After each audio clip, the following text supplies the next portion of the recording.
Replacement theology. What does it mean? Giving all praise to YAHAWAH, BAHASHAM, YAHAWASHI, BAHASHAM, RAWCHAA, QADASH. And this term, replacement theology, also known as supersessionism, is something that, a concept that, a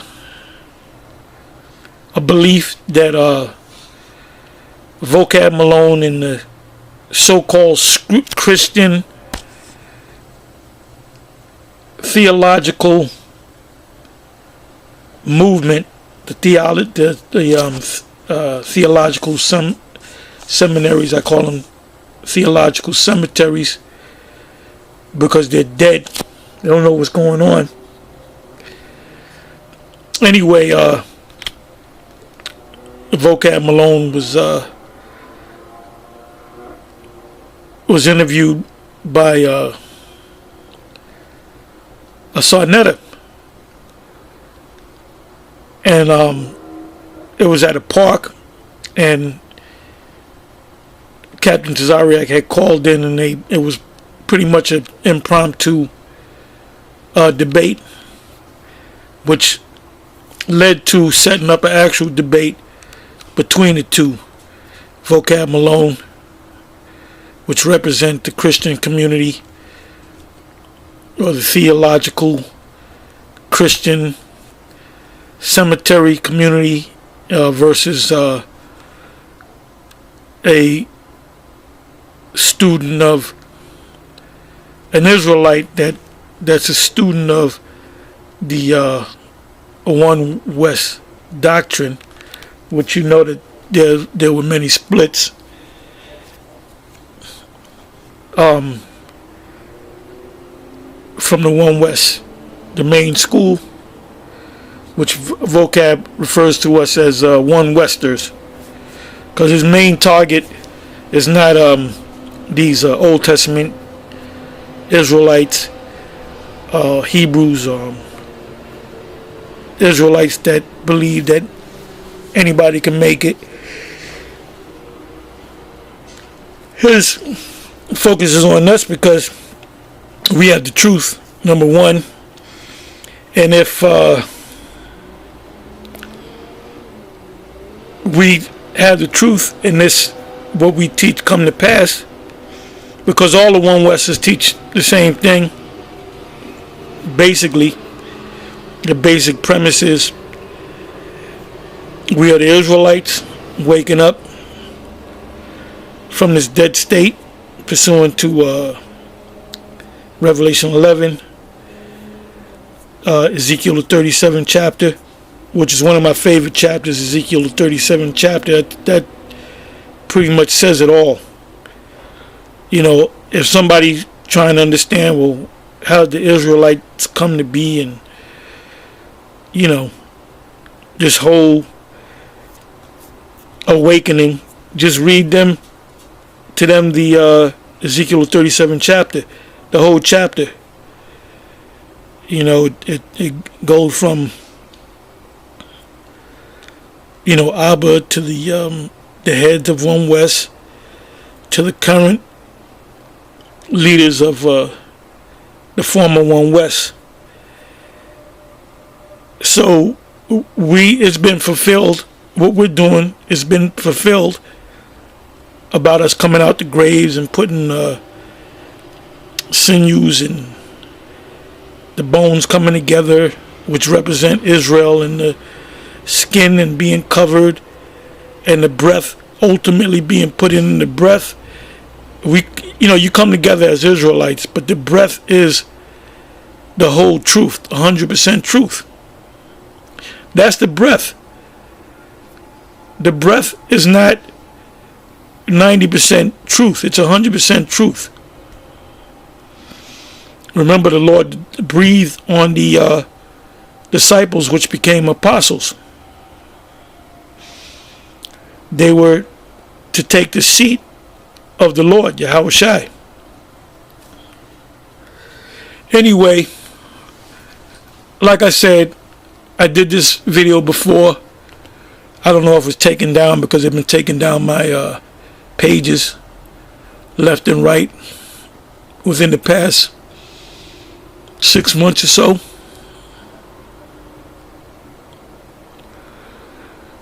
Anyway, there will be a debate. I don't know if Sunday is going to put it on YouTube so you can watch for free, or you have to pay for it, or whatever the case may be. You know, if I'm in front of the computer, I'll watch it. But anyway, this is what Vocab Malone stands by. This replacement theology, a supersessionism, which is not biblical at all.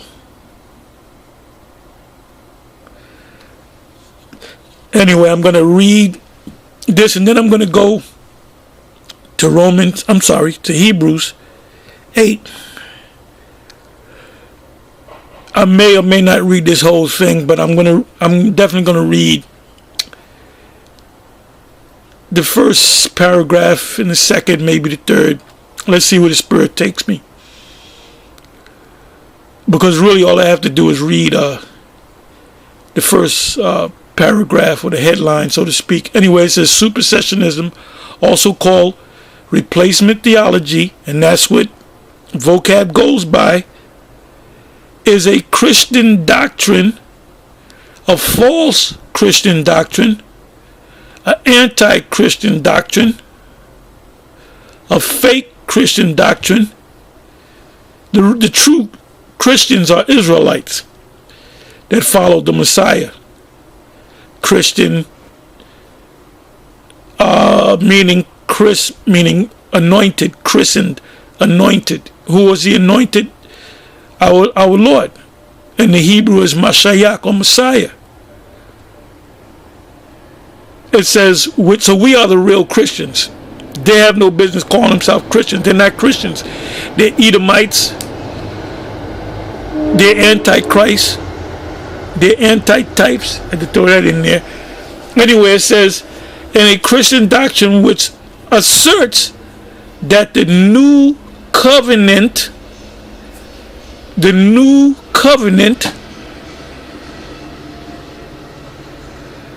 now it says, if you put the curse on there, it says the new covenant is a biblical interpretation originally derived from a phrase in the book of Jeremiah in the Hebrew Bible. To be exact, Jeremiah 31 verse 31. And the Apostle Paul reiterated it, that saying that Jeremiah made in Jeremiah 31 and 31, in Hebrews 8 and 6, starting on going down.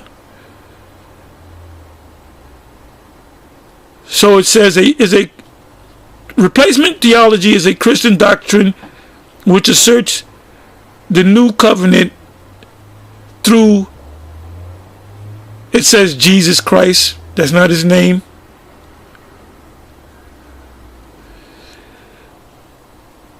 supersedes the old covenant, which was made exclusively with the Jewish people. Ain't no Jewish people, man. The word there should be Israelites.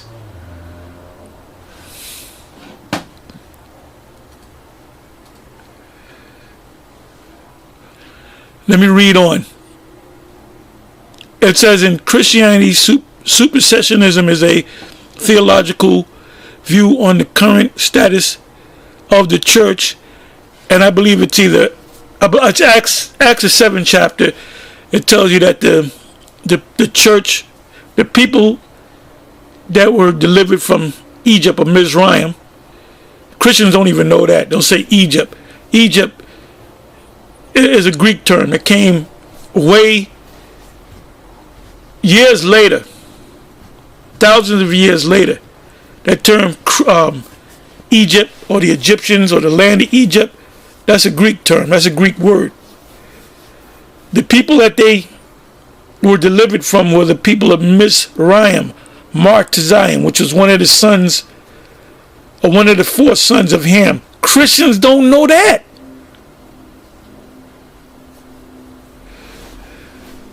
It says in Christianity, supersessionism is a theological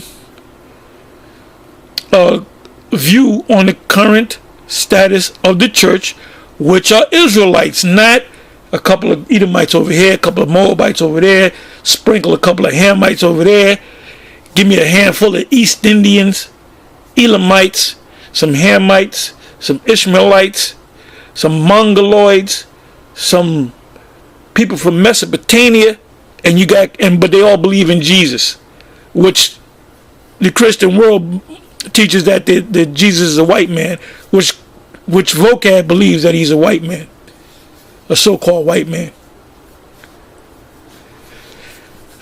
It says in relation to the Jewish people, the Jewish people, what the fuck does that mean? It's supposed to be Israelites. And Judaism. Judaism is something that these devils made up. It's a religion calling themselves practicing the laws of the scriptures, the law. It said it holds the view that the Christian church, which has nothing to do with this, the Most High's people, the Christian church. And when I say the Christian church, I'm talking about the Baptist, Methodist, Jehovah's Witness, Seventh-day Adventists, all those clowns. And basically they're getting their ass whipped. Every time they come up, they get their ass whipped with the scriptures. They show that they don't know the scriptures. That's why you have guys, and I can say that vocab is a scholar, a law scholar. And really the word scholar, don't big yourself up, baby boy. Scholar only means someone that studies. That's what it means. If you go to school, if you go to college, if you go to high school and you're studying for a test, you can call yourself a scholar. If you go into a specific subject that you're studying, and researching, you are a scholar.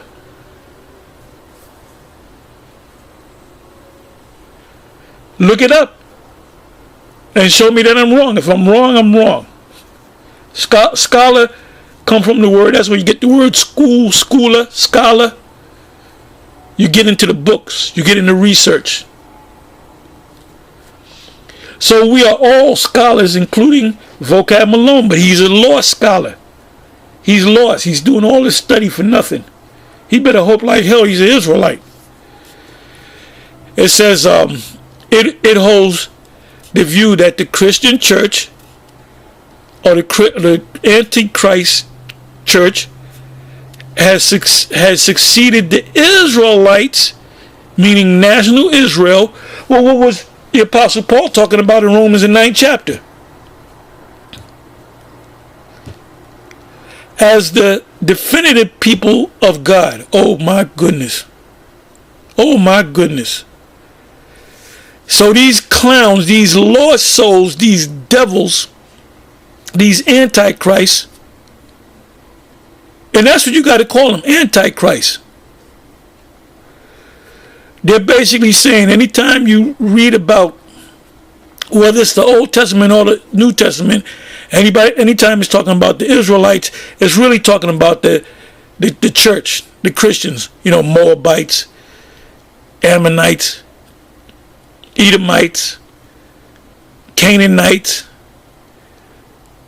all these different Ishmaelites, Elamites, all these different people coming together, wearing a suit and tie or whatever, dressed up, drinking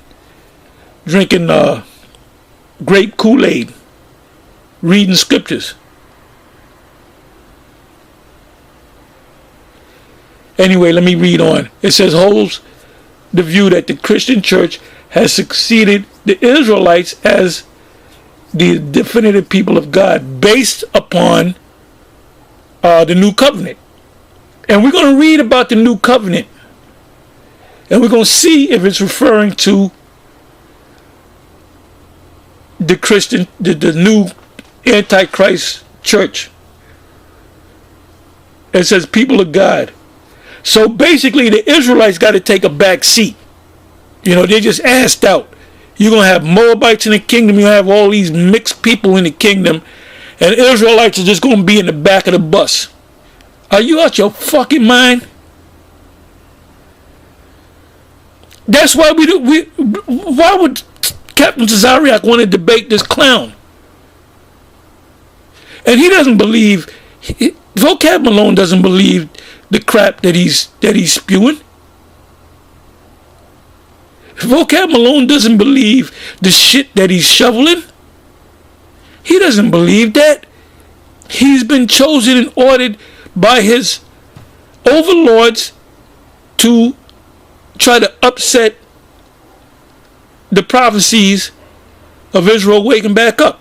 We here at Great Millstone, GMS, we look at Vocab Malone as a clown, man. We don't take the guy seriously at all. He's a clown. He doesn't even know the scriptures. He's clueless. He's clueless. He's absolutely clueless when it comes to the prophecies. And that goes for James White. James White doesn't know the prophecies either.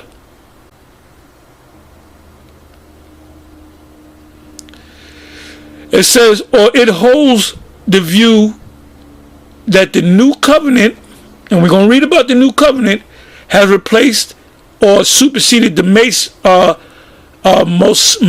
Mosaic covenant, which is the old covenant.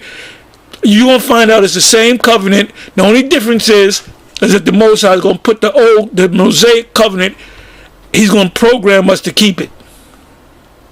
Scriptures say, man's goings are of the Lord. How can a man then understand his own way? So he's going to make us perfect. 1 Corinthians 15 chapter. We shall be changed in a moment, in the twinkling of an eye, at the last trump.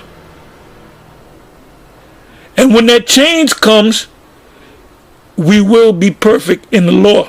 That's when the new covenant is going to apply. When that change comes. Because Captain Tazariak said he's under the new covenant. No, he's not under the new covenant.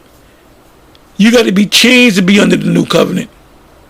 And when the new covenant comes into play, all Israel that are delivered will keep the laws, and then we will come back to the earth after this place is destroyed. We get beamed up in the ships. That's when Israel that defies this thing, they're going to get put to death. So what's going to come out of that? Only the elect of Israel, which will be changed. And that goes for the women too. And all of our children that are born on this earth, which is a new kingdom, they're gonna have the laws. You don't got to teach them the laws. In other words, you're gonna teach them how to speak. You're gonna teach them how to do this, but the laws are gonna be in them. They're not gonna.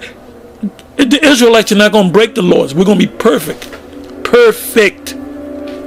As if from a superstitionist point of view, just by continuing to exist outside the church, the Jews' dissent. This view directly contrasts with dual covenant theology, which holds that the Mosaic covenant remains valid for Jews. Supersessionism has formed a core tenet of the Christian churches. For the majority of their existing Christian traditions to have championed dual covenant theology, including the Roman Catholics, Reformed, and that's what vocab is, a reformist, and Methodist teachings. This is all that white Edomized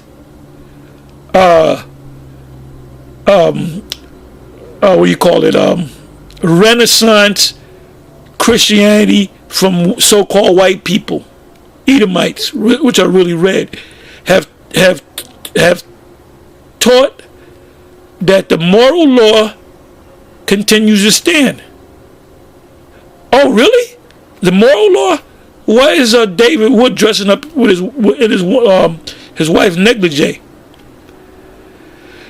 subsequent to and because of the Holocaust, some mainstream Christians, theologians, and denominations have rejected supersessionism.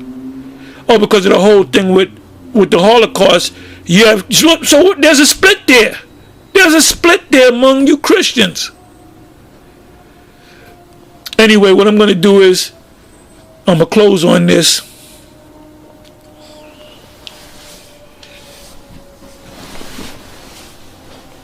Bear with me for a minute.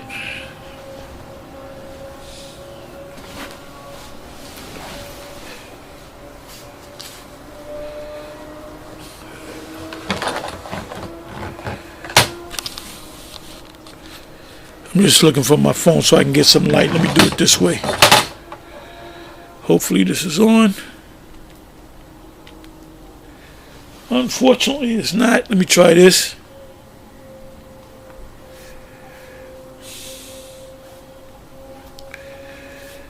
Bear with me for 1 minute.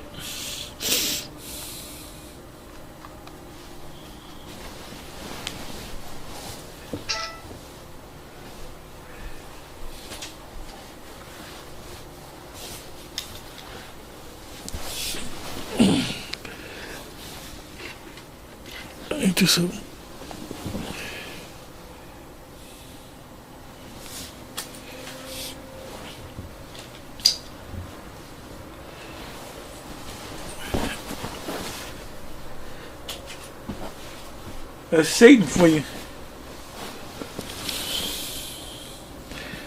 That's Satan for you. Let me do it this way.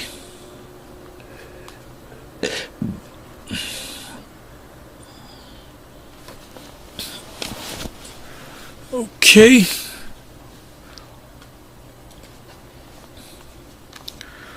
Okay, Hebrews.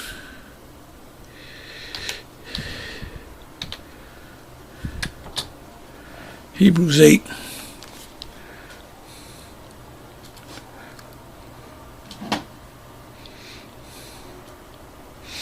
And for you that been in this thing, this is really for newer brothers. This is not for y'all that been in this thing for years. You already know this by heart.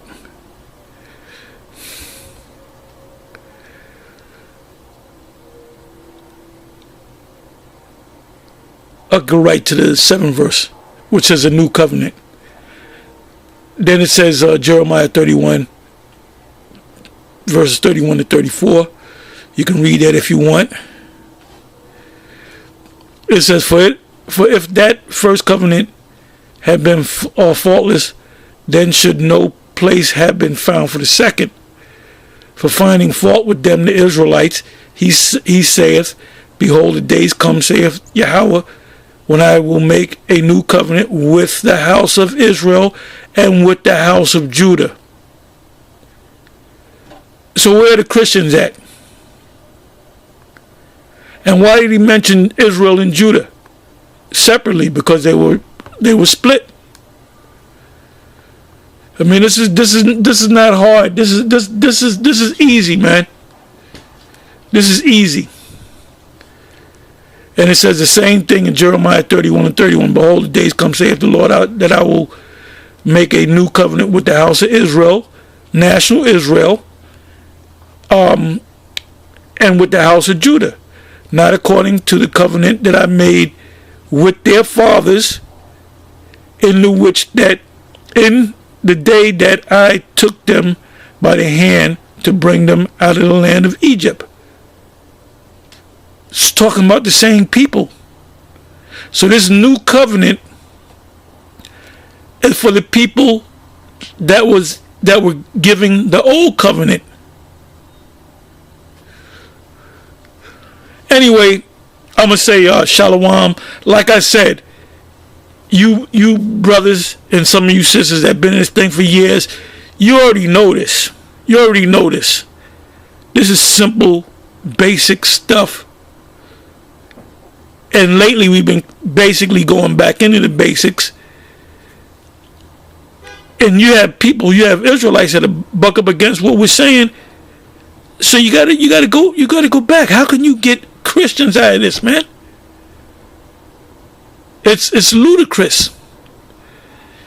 Anyway, with that, I'm gonna say shalom.